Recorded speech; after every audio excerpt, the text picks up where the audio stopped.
क्या हमारी जिंदगी का फैसला हमारे कर्म करते हैं या हमारा भाग्य पहले से तय होता है। कई बार हम मेहनत करते हैं लेकिन सफलता नहीं मिलती और दूसरी तरफ कुछ लोग बिना ज़्यादा मेहनत के आगे बढ़ जाते हैं। तब दिल से यही सवाल उठता है, क्या सब कुछ किस्मत का खेल है।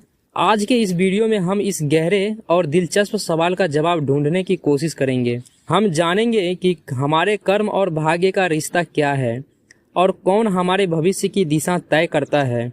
तो वीडियो को आखिर तक जरूर देखिएगा, क्योंकि यह आपके सोचने का नज़रिया बदल सकता है। कभी कभी हम थक जाते हैं किसी को बताए बिना, बस यूं ही अंदर हम मेहनत करते हैं, उम्मीदें पालते हैं, दिन रात एक कर देते हैं, लेकिन फिर भी जब जिंदगी कुछ नहीं लौटाती तो दिल में एक ही सवाल उठता है, आखिर क्यों कुछ लोग बिना कुछ किए सब पा लेते हैं। क्यों कुछ लोग मेहनत के बाद भी खाली हाथ रह जाते हैं। क्या सच में किस्मत सब कुछ तय करती है या फिर हम ही कुछ गलत कर रहे हैं। शायद तुमने भी कभी अकेले में यह सोचा होगा, मैं भी दिन रात लगा हूँ, फिर क्यों मेरी मेहनत रंग नहीं लाती। क्या मेरी किस्मत ही खराब है। क्या सब पहले ही लिखा जा चुका है और मैं बस एक खिलौना हूँ। उस लिखने वाले के हाथ में यह सवाल तुम्हारे हैं, लेकिन सिर्फ तुम्हारे नहीं, यह हर उस इंसान के हैं जो अंदर से टूटा है पर बाहर मुस्कुरा रहा है, जो हार नहीं मानना चाहता है पर अब वह समझ नहीं आता कि आगे कैसे बढ़ें। अगर तुमने भी कभी ऐसे सवालों से खुद को घिरा पाया तो जो कहानी मैं अब सुनाने जा रहा हूँ वह सिर्फ एक कहानी नहीं, वो तुम्हारा आईना है। नमस्कार दोस्तों, स्वागत है आप सभी का हमारे चैनल शहजादा विक्रम पर। तो दोस्तों, आज की यह कहानी बहुत ज़्यादा ज्ञानवर्धक होने वाली है, तो इसे अंत तक जरूर देखना और वीडियो अच्छा लगे तो वीडियो को लाइक कर दीजिएगा और कमेंट में बताना कि आप यह वीडियो कहां से देख रहे हैं। तो चलिए चलते हैं कहानी की ओर। संध्या का समय था, आकाश धीरे धीरे सिंदूरी रंग में रंग रहा था। सूरज क्षितिज के पीछे छिपने को तैयार था और उसकी अंतिम किरणों गंगा के शांत जल में स्वर्णिम प्रतिबिंब बिखेर रही थी। हवा में ठंडक थी पर उसमें एक दिव्यता धुली हुई थी, जैसे प्रकृति भी किसी गहरे रहस्य से संवाद कर रही हो। गंगा के किनारे स्थित वह प्राचीन आश्रम, जहां हजारों वर्षों से योग, तप और ज्ञान की साधना होती आ रही थी, उस वक्त पूरी तरह शांत था। सिर्फ पक्षियों की हल्की चहचहाहट और नदी की मंद सरसराहट सुनाई दे रही थी। उसी मौन वातावरण के बीच एक काष्ठासन पर बाबा सिद्धेश्वर ध्यान मग्न बैठे थे। उनका शरीर स्थिर था और चेहरे पर एक ऐसा दिव्य तेज था जिसे देखकर कोई भी सहज नहीं समझ सकता था कि वे संसार के गहरे रहस्यों में पारंगत है। उनकी आंखें बंद थी पर ऐसा लगता था मानो वे भीतर किसी ब्रह्मांड को देख रहे हो। माथे पर भस्म का तिलक, सफेद दाढ़ी और कमर तक जटाएं थी। वे किसी आरसी परंपरा के प्रतीक लगते थे।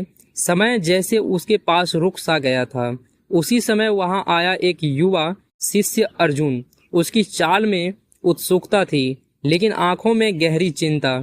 उसका मन उलझा हुआ था और चेहरे पर एक बेचैनी थी, जैसे कोई प्रश्न उसके भीतर लंबे समय से खौल रहा हो। उसने आकर श्रद्धा से झुककर बाबा के चरण स्पर्श किए। बाबा ने धीरे से आंखें खोली। उन आंखों में वैराग्य, करुणा और अद्भुत स्थिरता थी। अर्जुन ने अपने हाथ जोड़ते हुए धीमे स्वर में कहा, बाबा, मैं एक बात को लेकर बहुत भ्रमित हूँ। अर्जुन की आवाज़ में थरथराहट थी, जैसे वह भीतर से इस प्रश्न का उत्तर पाने के लिए वर्षों से तरस रहा हो। मैं देखता हूँ कि संसार में कई लोग बहुत परिश्रम करते हैं, रात दिन एक कर देते हैं, लेकिन फिर भी उन्हें सफलता नहीं मिलती है। वहीं कुछ लोग ऐसे भी हैं जो बिना ज़्यादा मेहनत के, जैसे खेल खेल में ही सफलता पा लेते हैं। वह थोड़ी देर रुका, फिर बोला, तो क्या इसका मतलब यह है कि इस जीवन में भाग्य ही सबसे बड़ा है या फिर कर्म ही सब कुछ है? क्या इंसान सिर्फ अपने भाग्य का खिलौना है या वह उसे बदल सकता है? उसकी आंखें बाबा के चेहरे पर टिकी थी। उसमें प्रश्न से अधिक एक पुकार थी। कृपया मुझे इस जीवन का यह रहस्य समझाइए। मुझे बताइए कि मैं किस रास्ते पर चलूं जिससे मेरा भ्रम मिट सके। संध्या की उस पवित्र घड़ी में, गंगा के उस शांत किनारे पर अर्जुन के इस प्रश्न ने जैसे समय की गति रोक दी थी। यह कोई साधारण प्रश्न नहीं था। यह वह प्रश्न था जो हर मनुष्य अपने जीवन में कभी न कभी जरूर पूछता है। कर्म बड़ा या भाग्य? और उस ज्ञानमय वातावरण में इस प्रश्न का उत्तर देने के लिए बाबा सिद्धेश्वर अपनी चेतना को मौन से बाहर लाने वाले थे। बाबा ने मुस्कुराते हुए अर्जुन की ओर देखा, जैसे उन्होंने अर्जुन के अंतर्मन को पढ़ लिया हो। उनके चेहरे पर एक कोमल शांति और गहरा अनुभव झलक रहा था। धीमे स्वर में, जैसे गंगा की लहरों से संगति करते हुए, वे बोले, वत्स, तुम्हारा प्रश्न सरल नहीं है। यह प्रश्न हजारों वर्षों से उठता आया है और आज ही हर मनुष्य के भीतर यह द्वंद्व जीवित है। लेकिन इस प्रश्न का उत्तर एक सीधी रेखा में नहीं, एक गहराई में छुपा है। कहानी के रूप में आओ, मैं तुम्हें एक प्राचीन कथा सुनाता हूँ जो तुम्हारे भीतर के अंधकार को दूर कर सकती है। बाबा ने एक चुटकी भस्म उठाई और अग्नि में अर्पण की। फिर बोले, बहुत समय पहले की बात है। अवंतिका नाम का एक राज्य था, सुंदर, समृद्ध और ज्ञान का केंद्र। वहाँ के राजा चंद्रसेन एक अत्यंत बुद्धिमान और न्यायप्रिय शासक थे। उनके राज्य में कोई भूखा नहीं रहता था और विद्वान उनकी सभा को स्वर्ग की तरह मानते थे। चंद्रसेन के 3 पुत्र थे। तीनों में अद्भुत गुण थे, परंतु सोच और दृष्टिकोण में वे एक दूसरे से बिल्कुल अलग थे। एक राजकुमार वीरेंद्र, वह बचपन से ही कर्मठ और जुझारू था। उसका मानना था कि इंसान जो भी चाहे वह अपनी मेहनत और लगन से पा सकता है। भाग्य नाम की कोई चीज नहीं होती, सब कुछ हमारे कर्मों पर निर्भर करता है। वह दिन रात अभ्यास करता, सैनिकों के साथ युद्ध कला में रमा रहता और खेती से लेकर नीति शास्त्र तक हर ज्ञान को आत्मसात करता। दूसरा राजकुमार सिद्धार्थ, एक शांत, सौम्य और ध्यान मग्न स्वभाव का युवक। उसका विश्वास था कि हर व्यक्ति अपने भाग्य के अनुसार जीता है। जो लिखा है वही होगा। जरूरत से ज्यादा परिश्रम सिर्फ मन को थकाता है। ईश्वर ने जो तय किया है उससे कोई नहीं बच सकता। वह ध्यान करता, ज्योतिष सीखता और बार बार ग्रंथों से यह साबित करने की कोशिश करता कि भाग्य ही जीवन का आधार है। तीसरा राजकुमार चेतन, वह दोनों भाइयों के बीच खड़ा था। शारीरिक रूप से मजबूत, मानसिक रूप से जिज्ञासु, लेकिन भीतर से उलझा हुआ। उसे ना कर्म पर पूरा भरोसा था, ना भाग्य पर। वह सोचता, अगर मेहनत ही सब कुछ है तो कई मेहनती लोग असफल क्यों होते हैं, और अगर भाग्य ही सब कुछ है तो फिर प्रयास क्यों करें। उसका मन बार बार डगमगाता। वह जानना चाहता था कि सच क्या है। बाबा थोड़ी देर रुके। अर्जुन एकटक उसको देख रहा था, जैसे उसकी सांसें भी रुक गई हो। बाबा की आंखों में चमक थी। अब कहानी की दिशा उस रहस्य की ओर मुड़ने वाली थी जिसका उत्तर अर्जुन जानना चाहता था। राजा की बात सुनकर राजमहल में उपस्थित सभी मंत्रियों और सेवकों की आंखों में आश्चर्य की झलक थी। कोई समझ नहीं पाया कि एक साधारण बीज से राजा क्या सिद्ध करना चाहते हैं, पर तीनों राजकुमारों ने पिता की आज्ञा को श्रद्धा से स्वीकार किया। राजकुमार वीरेंद्र ने उसी दिन से काम शुरू कर दिया। वह उठा, खेत को साफ किया, मिट्टी को जोता, गोबर और खाद डाली और उस बीज को बड़े प्रेम से रोप दिया। वह हर दिन खेत में जाकर उसे पानी देता, धूप से बचाव करता और निरंतर प्रकृति के साथ तालमेल बनाकर उस पौधे की देखभाल करता। उसके मन में कोई संशय नहीं था, बस एक विश्वास था कि मेहनत रंग लाएगी। राजकुमार सिद्धार्थ ने बीज को एक तांबे की थाली में रखा और मंदिर के सामने दीपक जलाकर भगवान के चरणों में प्रार्थना करने बैठ गया। हे विधाता, इस बीज में जो भी फल है वह आपने आप ही प्रकट करेंगे। मैं आपके आदेश की प्रतीक्षा करूंगा। उसने बीज को जमीन में नहीं बोया, बल्कि हर दिन उस बीज को धूप दिखाता, उसे पवित्र जल से धोता और अपनी किस्मत पर भरोसा करता रहा कि यदि भाग्य में होगा तो यह बीज खुद ब खुद अंकुरित होगा। राजकुमार चेतन, उसका मन अब भी उलझा था। वह बीज को लेकर कई विद्वानों के पास गया। किसी ने कहा इसे बारिश में बो दो, किसी ने कहा पहाड़ की मिट्टी में इसकी ताकत खुलेगी, किसी ने कहा यह बीज शायद फलहीन है। चेतन हर सलाह पर चलने की कोशिश करता रहा। एक दिन वह बीज को मिट्टी में डालता, दूसरे दिन उसे निकाल लेता, यह सोचकर कि शायद यह जगह ठीक नहीं। महीनों भर इसी संशय में बीत गए। ना तो बीज पनपा, ना चेतन को उत्तर मिला। उसका मन लगातार द्वंद्वों में डूबा रहा। समय बीता, वर्ष समाप्त हुआ। तीनों राजकुमार पुनः राज दरबार में उपस्थित हुए। अपने अपने परिणाम लेकर पहले परीक्षा राजा चंद्रसेन ने सिद्धार्थ की बात सुनकर गहरी सांस ली।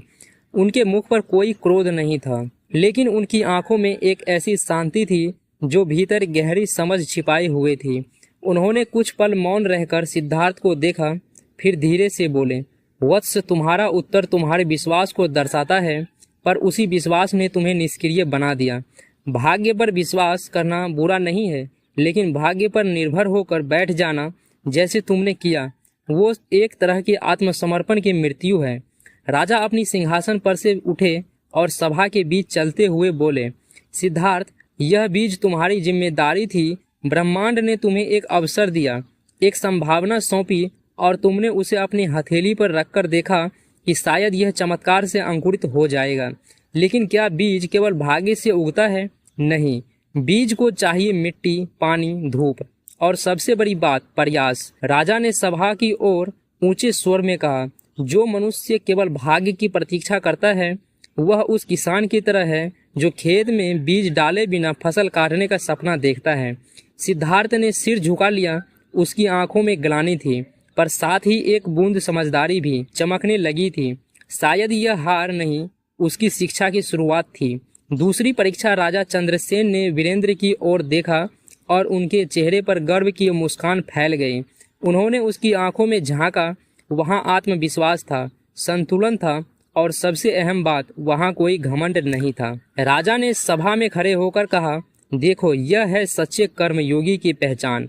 यह वही बीज था जो मैंने सिद्धार्थ को भी दिया था, लेकिन फर्क था सोच का, दृष्टिकोण का, और सबसे बढ़कर प्रयास का। उन्होंने आगे कहा, वीरेंद्र ने सिर्फ मेहनत ही नहीं की, उसने बुद्धिमानी से काम लिया, मिट्टी की पहचान की, मौसम का ध्यान रखा, पानी की मात्रा को समझा।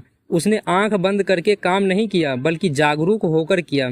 फिर उन्होंने वीरेंद्र से पूछा, वत्स, क्या तुम्हें कभी डर नहीं लगा कि बीज उगेगा या नहीं? वीरेंद्र ने विनम्रता से उत्तर दिया, पिताजी, डर तो था, लेकिन मैंने यह तय कर लिया था कि मैं जो कर सकता हूँ वह करूँगा। बीज उगे या न उगे, लेकिन मेरी मेहनत में कोई कमी नहीं होगी, क्योंकि परिणाम मेरे हाथ में नहीं, लेकिन प्रयास तो मेरे ही हाथ में था। राजा ने वीरेंद्र के सिर पर हाथ रखते हुए कहा, यही बात तुम्हें खास बनाती है। याद रखो, जब कर्म बुद्धि के साथ किया जाए तो वह केवल परिश्रम नहीं, तपस्या बन जाता है, और तपस्या कभी व्यर्थ नहीं जाती। सभा में मौन छा गया। हर व्यक्ति इस संवाद को आत्मा से सुन रहा था। सिद्धार्थ भी स्तब्ध था। उसे पहली बार महसूस हुआ था कि कर्म केवल शरीर की थकान नहीं, बल्कि मन और विवेक की समझदारी है।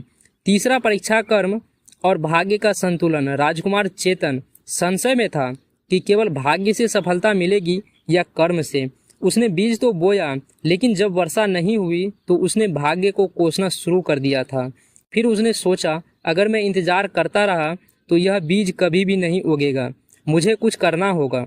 वह गांव के बुद्धिमान किसानों से मिला, उनसे सही तरीके सीखे और मेहनत करने लगा।